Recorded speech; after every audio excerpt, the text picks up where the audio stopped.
Welcome to the Sheffield As Bill Sees It meeting.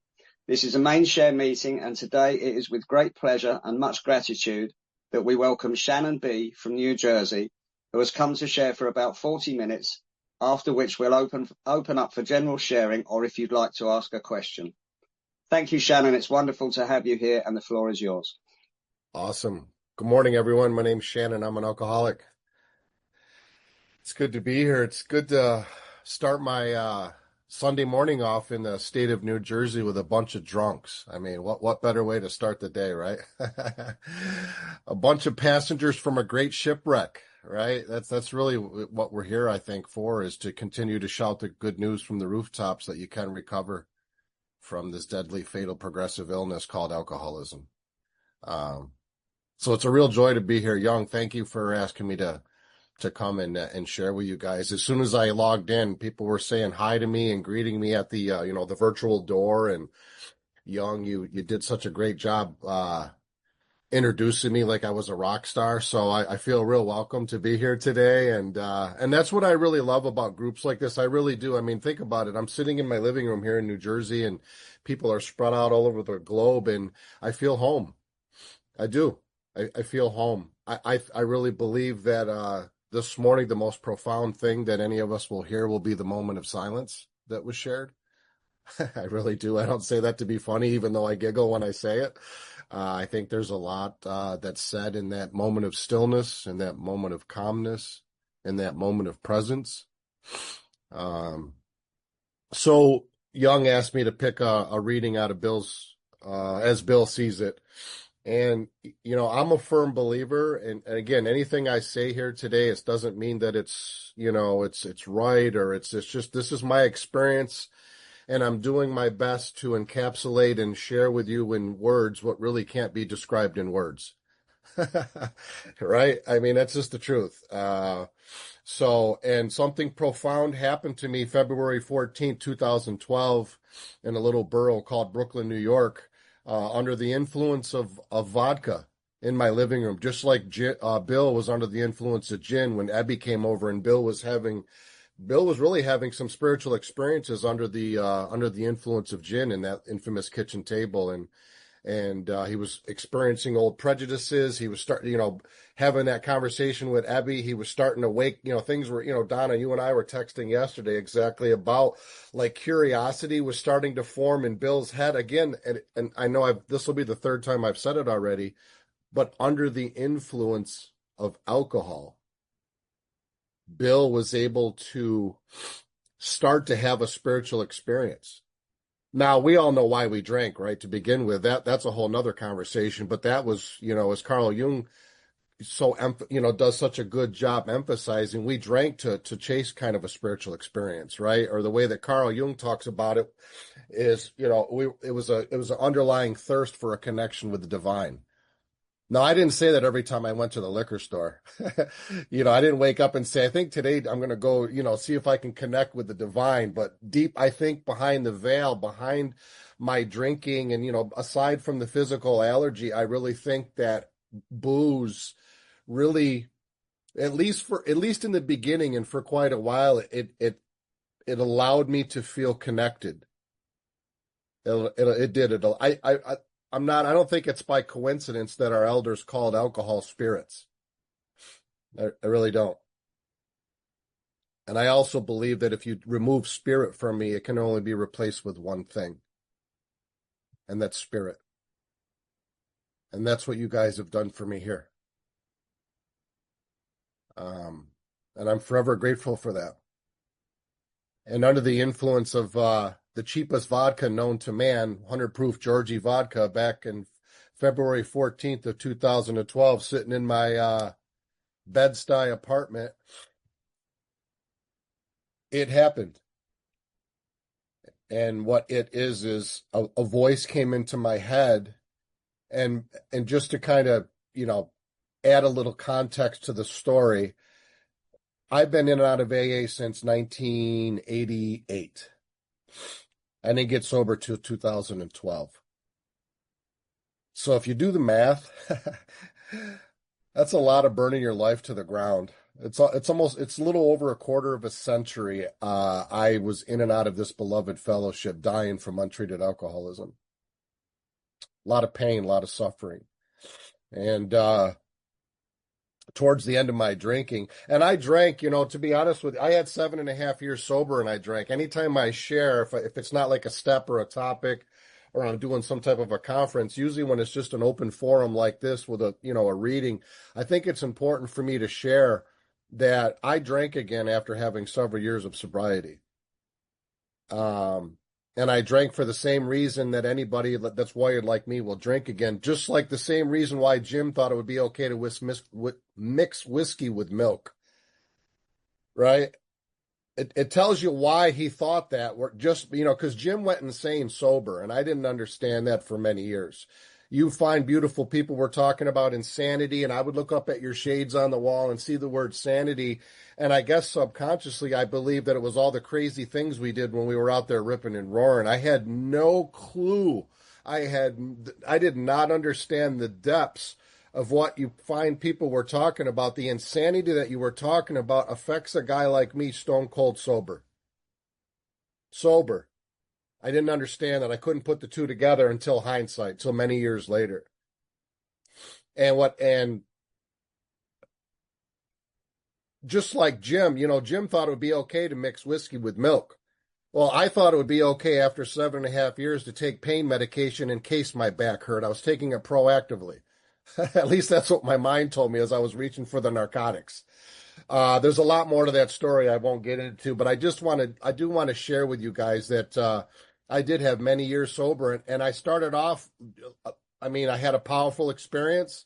I formed a home group. I got involved with the Big Book. I started sponsoring men up. This is where I'm from originally, up in upstate New York, Rochester, New York. I was running all over the place, shouting this good news from podium to podium, and something happened to me unconsciously that I didn't even see coming. And what ended up happening is the fruits of my labor seduced me into thinking I wasn't sick anymore. And I didn't even see this. Everything I'm telling you is in hindsight. And eventually I stopped working with people. And that's why this reading I chose today, I feel, is so integral. I really believe what chapter 7 says in our Big Book, that nothing kind of means like, well, nothing ensures immunity from drinking than intensive work with other alcoholics. It works when all other measures fail. What a statement. What a beautiful statement.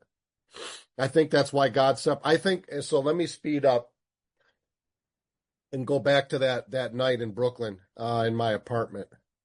It was just another typical day. I don't even know what day of the week it was. I came home and from work, I was surprised I still had a job. And at this point, I'm drinking to oblivion. I'm drinking and I'm saying prayers like, God, if you really exist, if you really love me and you have mercy, please don't let me wake up tomorrow morning. As my girlfriend Nicoletta says, the 4 horsemen were my roommates. I really believe that. Terror, bewilderment, frustration, and despair were my being. That's what my being, the fabric of my existence was the 4 horsemen. I wanted to die. Drinking, the party had died many years prior to this. I'm drinking because I have no choice. I can't not drink. And I'm drinking so much that the pain won't even go away. It sucks. And that's what sucks, is when you get to that place, like it talks about in A Vision for You, and I'm going to paraphrase what it says. A lot of us know what it says. But, to paraphrase it, you'll get to a place where drinking sucks and not drinking sucks. Drinking hurts. It's painful.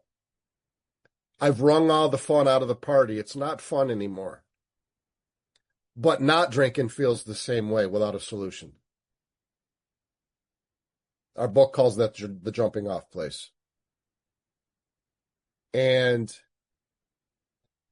I don't know, something happened to me. Sometimes we call it grace, unwarranted gift. I don't know I don't know if I can come up with a word. But under the influence of vodka that night, I was in my apartment dying from untreated alcoholism. I didn't have the courage to kill myself. I hadn't talked to my family in years. I had no friends. I was what the book calls a purposeless existence. And that's awful. The booze ain't even working anymore. The booze isn't even medicine anymore. That doesn't even work anymore. And the book says that, I understand what it says when it says, we'll get to that place where we'll make the supreme sacrifice rather than continue to fight. I can't do this anymore. God, please kill me. And a thought came into my mind that night, and that was my last drink. And the thought was this: I can't do this anymore. That's all it was. I can't do this anymore. Before those thoughts would come, another voice would come over the top of it, ego, and it would trump out that voice and say, whoa, whoa, whoa, slow down here, man. You just need to get a little rest. You know what I mean? You just got to, maybe get some exercise in, get a couple, you're going to be fine. Let's rethink this thing. Let's not make any hasty decisions. No other voice came that night. That's how I know it was grace. I know it. And I made a phone call to Alcoholics Anonymous one more time. And I called a guy who actually passed away, so I can use his last name now, Gary Brown, who died some years back. And Gary, I made a call to Gary, and I said, I think the most powerful prayer that I've ever traversed across my lips. And I said, Gary, I'm dying. That's all I said. I'm dying. And Gary made a couple phone calls for me. He was a recovered member of Alcoholics Anonymous who had a spiritual experience through the practice and the teachings of our sacred text. And he did what any recovered alcoholic would do, and he sought help for me. And he made a phone call to a friend that Donna and I were sponsored by, both together, a man by the name of Adrian C. from Queens, New York. And what Gary told me was that he said, do you think you can make it through the night? That's a tough question when you're dying from untreated alcoholism. Do you think you can make it through the night? And I said, I'll do my best. And I did. And I sat on the couch and watched the worms crawl down the walls. It was awful. It was awful. And I made it through the night. And that same grace and that same energy that separated me from a thought of another drink that night, and it's never returned, is the same energy that put me on the subway train and carried me over and knocked on that door. And this guy who ended up being my first sponsor was doing a big book study over there at this house. And I rapped on the door, and the lady answered the phone. She goes, you must be here to see Adrian. And I said, I am. And I remember I saw him from about 20 feet away. It was a big Brooklyn brownstone, and he was over in the corner talking to somebody. And his whole deportment shouted at me that he was a man with a real answer. I didn't hear a word he was saying. I didn't know what the question was, but I knew he had an answer. Right? We know when you meet that, when it's that time, when the universe brings, two entities together. And anyway, I think about it today still. I've got a new sponsor today. He lives out in Bellingham, Washington, Don. But I think about it today, like he said yes that night. And that's what this reading is about. I can encapsulate the reading that I chose. We just say yes. That's it. We just say yes. And he said yes that night. And I still to this day, 13 and a half years later, sober later, I wonder if he wasn't there that night, if you'd have a different speaker this morning in this square, because I'd be dead. I really believe that. And in fact, it's funny. I'm talking to folks over on the, across the pond.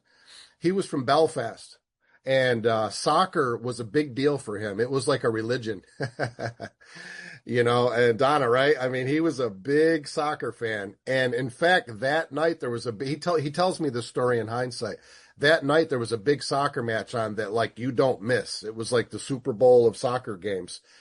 And and he told me that there was a voice in his head that said, hey man, you've been taught early on to say yes. Record the game and watch it later tonight. Get your ass over to that big book workshop that you committed to.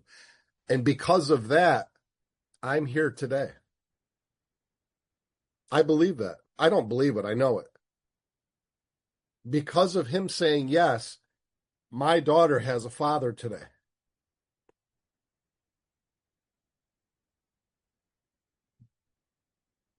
We don't know what happens when we say yes until it happens. He saved my life. He did. He saved my life.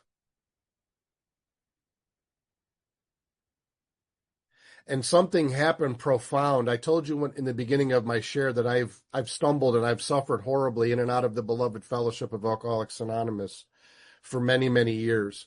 And I'll tell you, without getting into the technical weeds of the big book, I am a big book guy through and through, but I'm just going to kind of put it in street terms. Looking back, the reason why I picked up a drink over and over and over and over again, really at the end of the day, was for one reason. I was still the captain of my own ship. I was still the captain of my own ship. Or as my friend Bob says, I was still so full of me, there was no room for you. And if there's no room for you, there's no room for God. And I'm like Roland Hazard. I'm still trying to figure out how to manage this thing with self-sufficiency. And I held my breath for almost 3/4 of a decade. And eventually I went insane again. So something happened during this profound experience, and I really believe, I love what it talks about in our 12 and 12, why must every AA hit bottom? I can answer that question with depth and weight today from my own experience, so that I'll do what you people have been suggesting for me to do for 26 years. But I also believe, without taking the mechanics out of it, I am very, very, very blessed, and that's an understatement, to still have the same curiosity and the same vigor and the same willingness to want to help others. I don't take that for granted. I really don't. I shared at a meeting the other day on this. I hope to God, if there's anything, yes, I want to stay sober. Yes, I want to live a good life of purpose. Yes, I want to continue to grow in understanding and effectiveness. Absolutely. But I'm going to tell you, the thing that I pray for the most is, I pray that I never lose what I have in this present moment right here. And that's a love and an admiration and a curiosity for Alcoholics Anonymous. I love AA with everything in me. I love sponsoring men and sometimes women. I love our fellowship. I love my home group. I love being here with you beautiful souls right now. I love picking up the phone most of the time. There are times when somebody will call and I'm like, Jesus, oh my God, him again. But I pick up the phone. Hey, how you doing, brother? Right? Right. Come on, I'm human. You know what I mean? I'm like, oh, Jesus Christ. But I still pick up the phone. I still pick up the phone because I don't know what's going to happen in that moment. I don't know what's going to happen. But through the pain and the suffering, and it's kind of like, deeper the pain, deeper the surrender, deeper the experience. Yeah. Deeper the pain, deeper the surrender, deeper the experience. Now, I didn't choose any of that. It just happened. But something profound happened under the pain and the lash of alcoholism. When I started to wake up spiritually, honestly, truth be told, I really believe that the thought entered my mind that night when I was dying in my apartment, I can't do this anymore, and it hasn't returned since. I haven't had a drink or a thought of a drink since.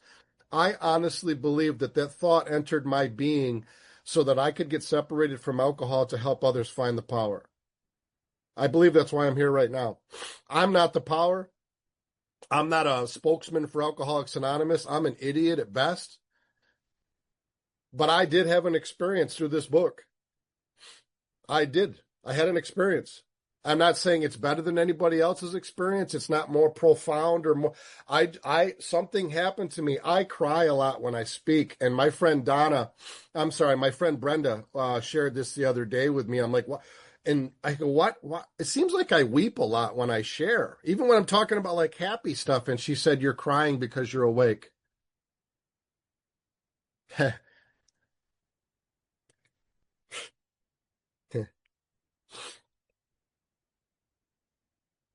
don't know. She said it. I didn't. Um,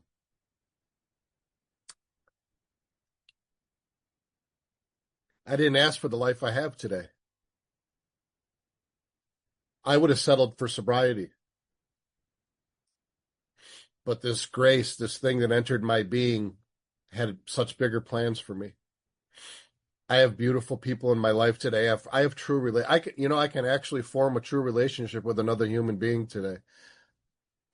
A few of you know my girlfriend Nicoletta. She's spoken on here. A few of you here are friends with her, and her and I get to walk this just path shoulder to shoulder. And 1 minute I'm in here speaking. She's probably in there on the phone doing book work with a guy. Like it's amazing. Donna, I got to meet you, back in that little thing we did down now I get to meet you, beautiful people. The universe is so merciful and it's so kind. And it didn't feel that way for a long time. I felt for years I was dealt a bad hand. I lived with this mantra that, some people grow up to be lawyers and police and, you know, good people, and then there's me, you know. And there's actually a term for that in our book in chapter 5. It's called self-pity. And I could wear that thing like a Gucci coat, like, you know what I mean? Like it was, oh man, self-pity was that damn near. I think self-pity kills more alcoholics than Johnny Walker.